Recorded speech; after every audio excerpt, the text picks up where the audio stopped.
अब मैं आज की मुख्य वक्ता श्रीमती श्रुति सेतिया जी, पुत्री श्री सुनीता और लाजपत ओझा जी, मनीष जी की बहन आएंगी आधे घंटे के लिए अपना उद्बोधन, बाकी भजन उसके बाद होंगे। स्वागत है। आइए श्रुति जी। हाँ जी, आवाज आ रही है आपको? हाँ जी, आ रही है जी। हाँ जी। पहले दो पंक्तियां आप सभी के समक्ष रखूंगी। मानव को संसार में मिलते नाना रोग, मानव को संसार में मिलते नाना रोग, सबसे पहला सुख है रहना सदा निरोग। रहना सदा निरोग, नहीं रोगों में फंसना, भाग्य उसी का लिखा सदा जीवन में हंसना। रोगों को तो धन वैभव भी तड़पाता है, धन का सुख भी सदा निरोगी ही पाता है। बलहीनों को नहीं आत्मा भी मिलती है, धर्म कली भी स्वस्थ अंग में ही खिलती है, स्वस्थ अंग में ही खिलती है। आप सभी को सादर नमस्ते।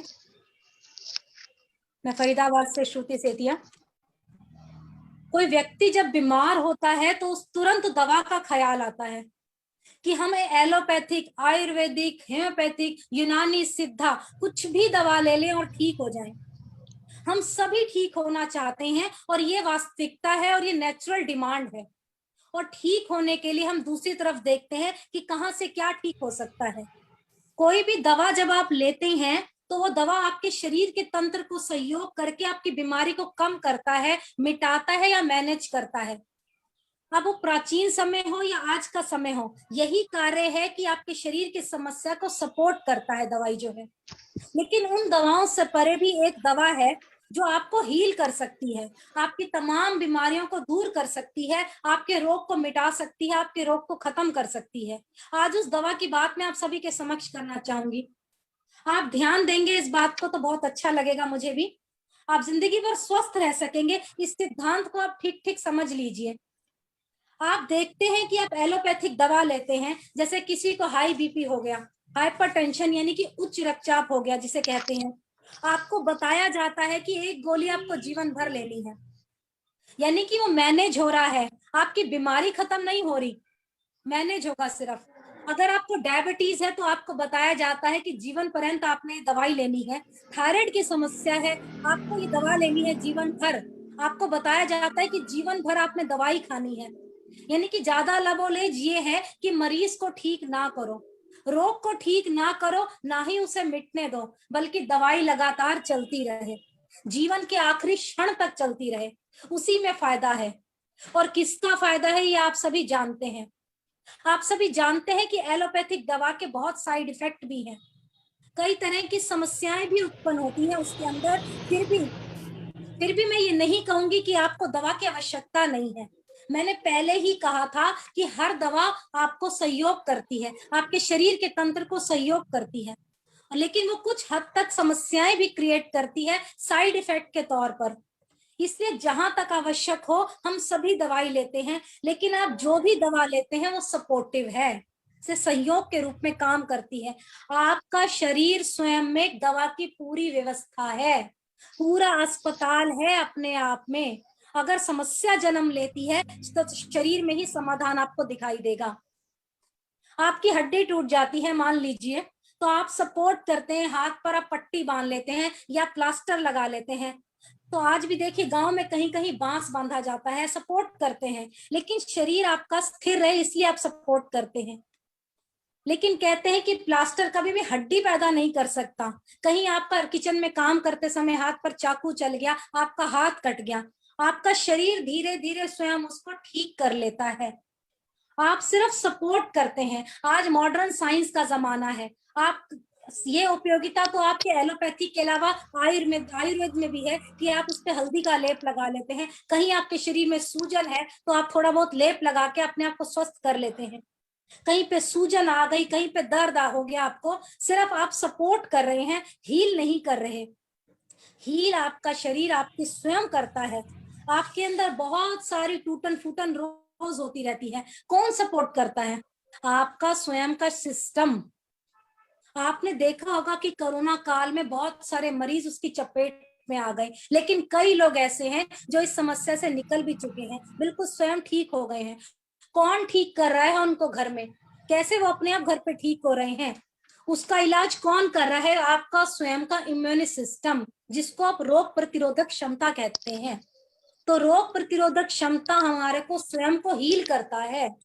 आज वायरस की चपेट में हम लोग आते हैं, रोज हम बैक्टीरिया की चपेट में आते हैं, हमारे ऊपर हमला करता है बैक्टीरिया, लेकिन हमारा शरीर उसको मार गिराता है। जैसे ही हमारा ये तंत्र कमजोर होगा, कुछ ना कुछ गड़बड़ होने लग जाएगी, आपका लीवर खराब हो जाएगा। क्यों? क्योंकि आपका तंत्र कमजोर है। अगर आपका ये तंत्र कमजोर है तो आपको जल्दी इन्फेक्शन हो गया, आपको जल्दी जुकाम हो गया, आपको जल्दी खांसी हो गई।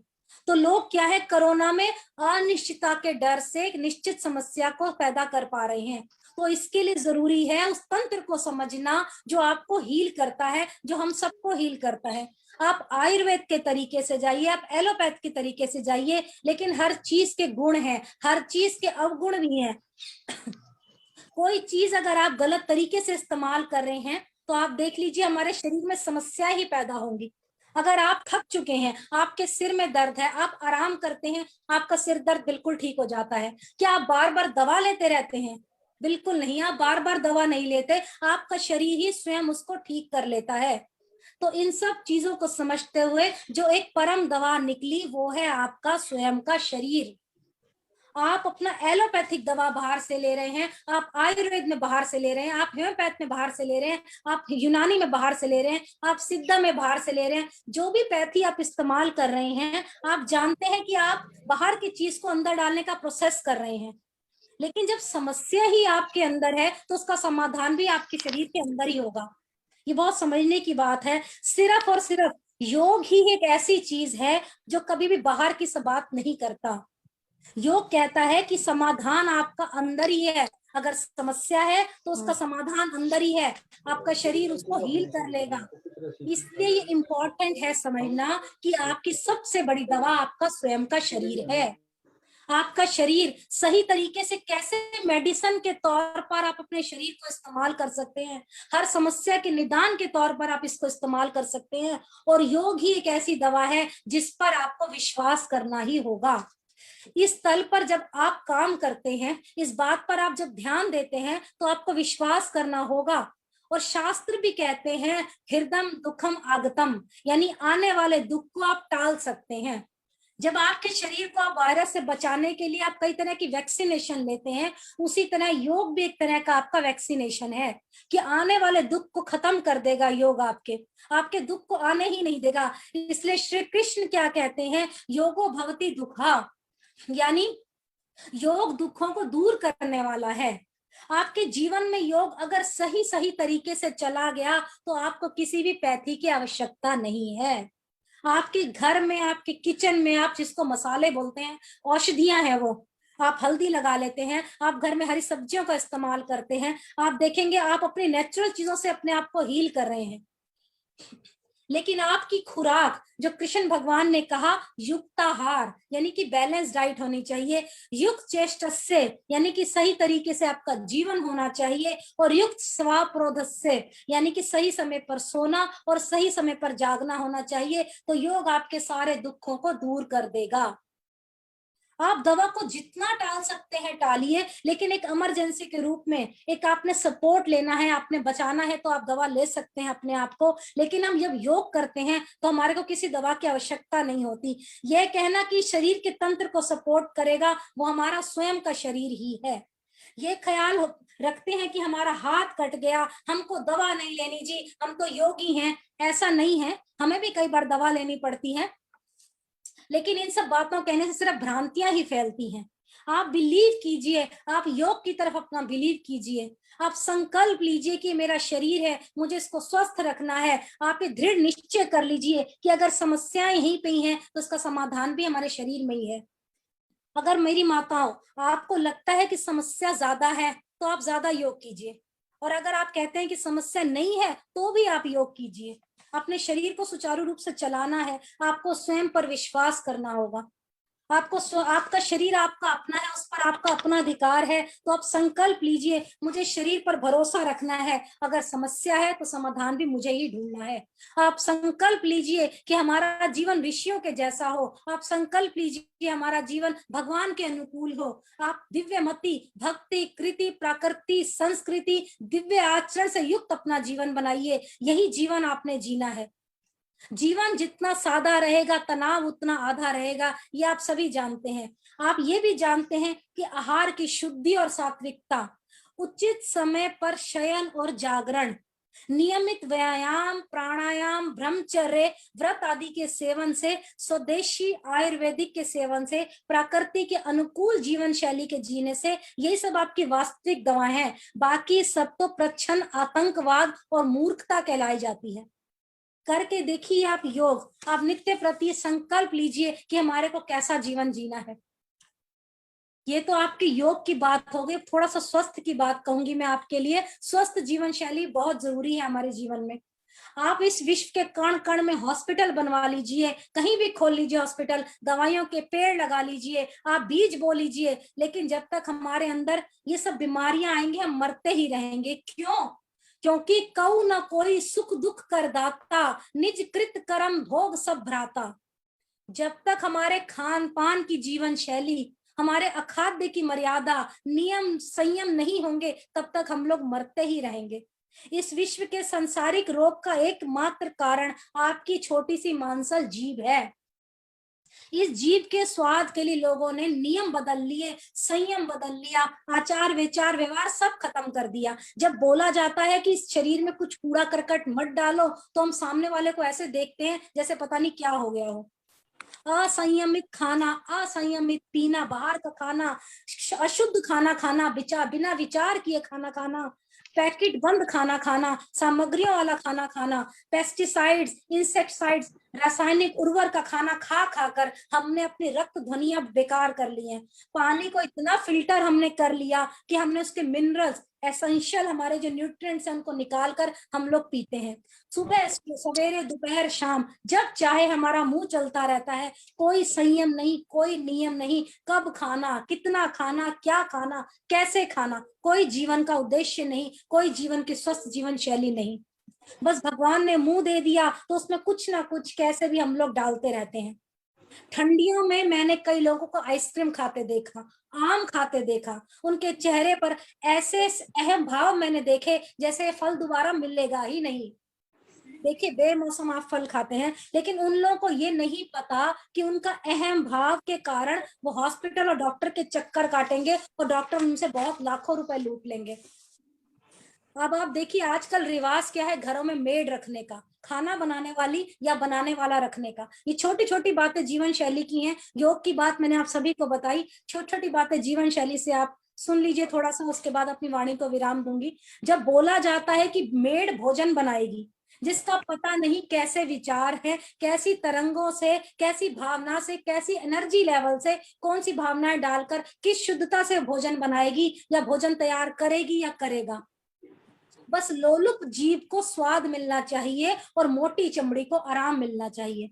भले ही इसमें पूरा परिवार का स्वास्थ्य आपका हाशिए पर क्यों ना आ जाए। बस सॉस, बंद डिब्बे वाले पैकेट वाले बिस्किट, नमकीन, cold drink, pizza, burger, can juice सबके घरों में पड़े होंगे और लैपटॉप पर बैठकर भक्षण चलता रहेगा। लेकिन अजवाइन, हरड़, सौंफ, पीपली, मेथी दाना वगैरह इत्यादि, इन सब चीजों को, ये सब खाने का कोई नहीं कष्ट करेगा और सब चिल्लाएंगे खराब समय को। जिस दिन इस जीव को आप संयमित कर लेंगे, उस दिन आप समझ जाइए आप स्वस्थ होते चले जा रहे हैं।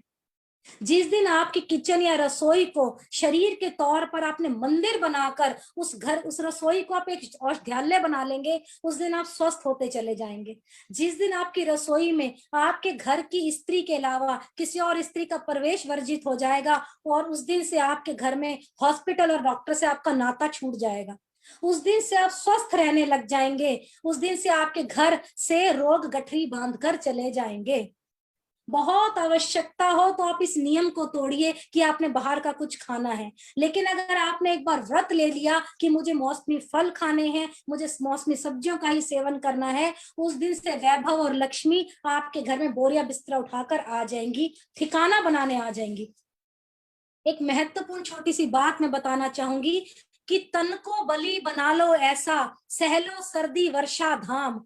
तन को बलि बना लो ऐसा, सहलो सर्दी वर्षा धाम। मन को बलि बना लो ऐसा, टेक न छोड़े आठों याम। मन को हमें ऐसा बलिष्ठ बनाना है कि कोई भी आपको आपके नियम से डिगा ना सके। मैं बार बार ये बात कहती हूँ कि जिस दिन हमने अपने रहन सहन, अपने आचार विचार, अपने खान पान, अपने नियम संयम को संयमित कर लिया, तो आप उस दिन से देखिए कितना आपका शरीर बिल्कुल स्वस्थ रहने लग जाएगा। वरना हॉस्पिटल और डॉक्टर के लिए तो आप जेबों में लेकर भी घूमेंगे, तब भी कोरोना क्या, उससे बड़ी बड़ी बीमारियों से आप नहीं बच सकते। फिर भी आप एक बात को समझ लीजिए कि रामायण और गीता जो हमारे शास्त्र कहते हैं, कर्म प्रधान विश्व रचि राखा, जो जस कहीं सो तस फल चाखा। यदि आपको मेरे कोई वचन बुरे लगे तो मैं क्षमा प्रार्थी हूं। कऊ न कऊ सुख दुख कर दाता, निज कृत कर्म भोग सब भ्राता। और कहा जाता है कि हमारा शरीर स्वयं का ही डॉक्टर है। शरीर में कई तरह के यंत्र उस परमपिता परमात्मा ने पहले ही फिट कर दिए हैं जो हमारे शरीर को ठीक रखते हैं। यदि आप या हम कोई बीमार पड़ जाता है तो सबसे पहले हमारी भूख चली जाती है, हमारा कुछ खाने का मन नहीं करता। यदि हम जबरदस्ती कुछ खाते भी हैं तो हमें उल्टी या वमन होने लग जाता है, हमारी घबराहट बढ़ जाती है, हमारे हृदय की गति बढ़ जाती है, हमारा शरीर टूटने सा लग जाता है, हमारे हृदय की गति जो है थोड़ी थोड़ी शक्तिहीन होने लग जाती है। ये सभी क्रियाएं क्यों होती हैं जानते हैं आप? ये सभी क्रियाएं इसलिए होती हैं कि हमारे शरीर के अंदर बने पित्त और कफ अन्य विकारों को हमारा शरीर बाहर फेंकता है। और हम शरीर के इस कर्म में सहायता नहीं करते हैं, बल्कि दवाएं खाकर और उल्टा सीधा खाना खाकर उसमें बाधा ही पहुंचाते रहते हैं और उसको हानि पहुंचाते रहते हैं। यदि आपका शरीर इस काम में अगर आप सहायता करते हैं कि थोड़ा टाइम आप कुछ ना खाइए, थोड़े टाइम आप आराम कीजिए, आराम करने के साथ साथ आप पानी खूब पीजिए, अपने पेट को साफ रखिए, तो आपका शरीर बहुत ही जल्द स्वस्थ हो जाएगा।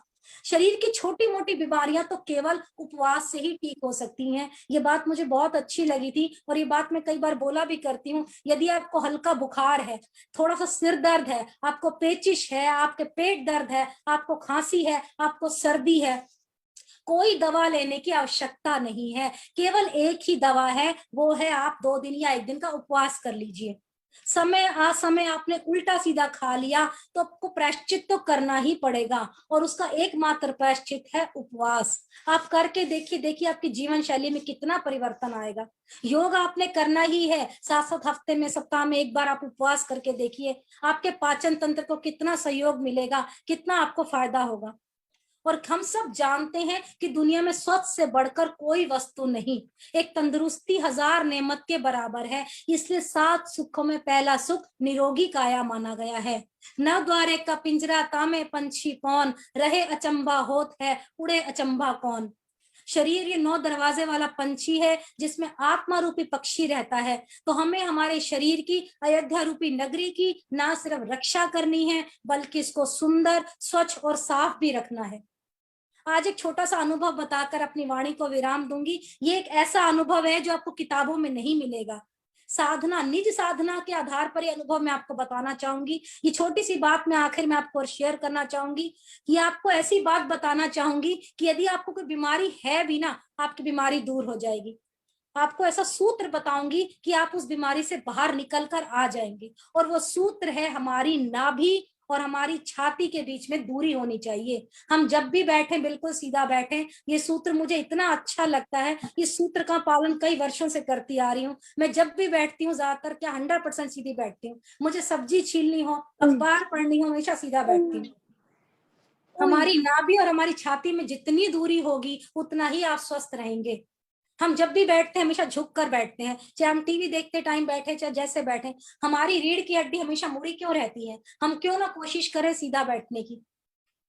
अगर हमारा ये डिस्टेंस हमारी छाती और हमारी नाभि में आप हाथ रख के देखिए, कम से कम नहीं तो 8 उंगली का डिफरेंस होना ही चाहिए, कम से कम 7 से 8 उंगली का। क्योंकि आप सीधे बैठेंगे तो आपको कई प्रॉब्लम है जिनको आप दूर कर सकेंगे। आपके भीतर के ऑर्गन से लेकर बॉडी के अंदर की क्या प्रॉब्लम है वो हमारा डिस्टेंस बनाता है। जैसे हमारा डिस्टेंस होगा हम उतने ही स्वस्थ बनेंगे। हम योग में बड़ी बड़ी बातें करते हैं, हम सीधा बैठे, हमेशा ही सिखाया जाता है पहले कि आप सीधा बैठिए। आपकी छाती और आपकी नाभि में जितनी दूरी बढ़ेगी उतनी आपकी बीमारियां आपसे दूर होंगी। जब हम झुक कर बैठते हैं तो हमारा डिस्क जो है हमारे जो पीछे उसको कंप्रेस करता है, हमारी रीढ़ की हड्डी हमारी अपान वायु सब समान वायु को कंप्रेस कर दी है, तो हमारे को कई तरह की प्रॉब्लम्स हो सकती हैं। हमारे नर्व्स के रूट में कई तरह की रुकावटें आ सकती हैं। आपको शियाटिका पेन हो सकता है, आपको स्पाइनल डिस्क हो सकता है, आपकी टांग में दर्द शुरू हो सकता है, धीरे धीरे आपको बॉडी पेन हो सकता है। इसका सीधा सा उपाय है, हमें जब भी बैठना है सीधे बैठना है। आपकी छाती और आपकी नाभि में दूरी करिए, आपकी बीमारियां दूर होंगी। विश्वास करिए, आप करके देखिए, कई तरह की बीमारियों से आप बच सकेंगे। और अंत में मैं यही कहूंगी, कहते हैं हमारे इसमें योग में सिखाया जाता है अल्प भुगतम बहु भुगतम, यानी कि जो थोड़ा थोड़ा खाएगा वो अधिक ज्यादा खाएगा, ज्यादा दिन तक खाएगा, उसकी आयु बड़ी होगी। हम जब ज्यादा खा लेते हैं तो हमारे पेट का साइज बढ़ जाता है, ये आप सभी को पता ही है। तब हमारी नाभि में और हमारे पेट में ना गैप कम हो जाता है। हमारा जो ये नाभि है हमारी छाती के बिल्कुल करीब आ जाती है। हमारा डिस्टेंस है हमारा, इसको बढ़ाना है, हमेशा सीधा बैठना है। आपको मैं ये बताना चाहूंगी कि आप देख लीजिए, कई ऐसे होंगे जो सीधा चलते हैं, हमेशा कई बीमारियों से बचे रहते हैं। जानवर चलाने वाले चारवाहे को आप देखिए, उनकी गाय भैंसे अगर चल रही हैं तो सड़क पर लकड़ी लेकर अपनी छाती पर सीधा ही चलेंगे, वो उनके दोनों हाथ उस लकड़ी के ऊपर होंगे। आप चारवाहे को देख लीजिए, कभी बीमार नहीं दिखेंगे, हमेशा उनकी कमर सीधी रहेगी। कोशिश कीजिए अब सीधे बैठने की। इसलिए मैं कहना चाहती हूँ कि मनुष्य की स्थिति ही परिस्थिति को जन्म देती है। स्वस्थ जीवन शैली आपने जीनी है। इन सब बातों के अलावा आप सकारात्मक चिंतन भी कीजिए, नकारात्मक चिंतन बिल्कुल ना कीजिए। सकारात्मक चिंतन रखेंगे, उत्साह पूर्वक जीवन जिएंगे, थोड़ा थोड़ा ईश्वर का ध्यान रखेंगे, आनंदित होकर जिएंगे, तो अपने जीवन को आप सफल बना सकेंगे। ईश्वर का जाप बढ़ाइए, आप ध्यान बढ़ाइए, संसारिक बंधनों से अपनी आसक्ति को हटाइए, मन और इंद्रियों पर नियंत्रण बढ़ाइए, सांसारिक इच्छाओं को घटाइए। यदि सुख में शांति में जीवन चाहते हैं, छोटे छोटे जीवन शैली को अपना लीजिए। और मैं यही कहूंगी, जीवन को सत्य मणियों से महकाओ, जीवन को सत्य मणियों से महकाओ। वेदमय योगमय यज्ञमय जीवन बनाओ, वेदमय योगमय यज्ञमय जीवन बनाओ। और आखिरी पंक्ति कहकर अपनी वाणी को विराम दूंगी। हे भूमि माता गोदियां हो तेरी मंगलमय, हे भूमि माता गोदियां हो तेरी मंगलमय सदा, रोग शय तुझ में न हो, निरोग हो सब जन सर्वदा। दीर्घ जीवन हम जिए, होवे निराश न हम कभी, दीर्घ जीवन हम जिए, होवे न निराश हम कभी। सावधान रहे सदा हम, तेरे स्नेही हो सभी, तेरे स्नेही हो सभी। आप सभी का बहुत बहुत धन्यवाद। आप इस सभी बातों पर अमल करेंगे, यही मैं आप सभी से उम्मीद करना चाहती हूँ। ओम। धन्यवाद, बहुत अच्छा श्रुति सेतिया जी। कि चलो तब तक सुनीता जी आती हैं। आज के अध्यक्ष सुदेश वीर आर्य जी से प्रार्थना करूंगा अपना अध्यक्ष वक्तव्य, उसके बाद भजन 6:30 तक तो चलेगी ही। आइए सुदेश वीर आर्य जी। श्रद्धेय राष्ट्रीय अध्यक्ष महोदय, आज के वेबिनार की प्रमुख वक्ता युवा शोभाचार्य श्रीमती श्रुति सेतिया जी और मेरे प्यारे बंधुओं और बहनों, स्वस्थ रहना और अपनी रोग प्रतिरोधक क्षमता को बढ़ाए रखना आज के कोरोना काल की सबसे बड़ी जरूरत बन गई है। और ऐसे समय में सभी को ऐसे ही महत्वपूर्ण विषय पर वेबिनार केवल केंद्रीय आर्य युवक परिषद ही कर सकती है। जितना सुंदर विषय उतनी ही सुंदर व योग्य वक्ता।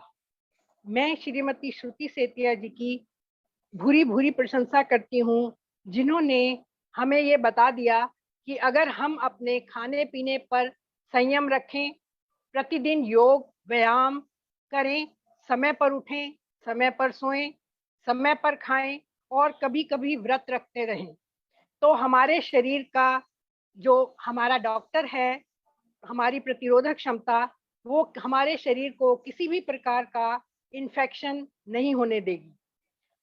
चाहे वो कोई भी रोग हो, कोरोना हो या कोई और रोग, हमारे शरीर को छू नहीं पाएगा। जहां मैं योग्य विद्वान योगाचार्य श्रीमती श्रुति सेतिया जी का धन्यवाद करती हूँ, वहीं आप सबका और परिषद के अधिकारी गणों का हृदय से धन्यवाद करती हूँ। ओम शांति शांति। बहुत बहुत धन्यवाद सुदेश वीर जी। धन्यवाद। मैं चाहूंगा यशवीर जी भी 2 शब्द अपना आशीर्वाद दे दें। आर्य अच्छा। सुरेंद्र के के प्रधान जी 2 शब्द आशीर्वाद।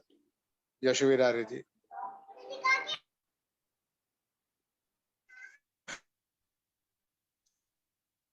अनिल जी,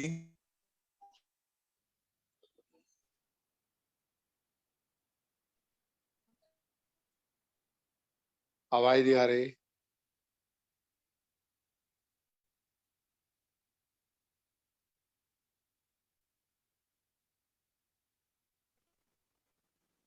हेलो। यशवीर जी आवाज नहीं आ रही। नेटवर्क इशू है।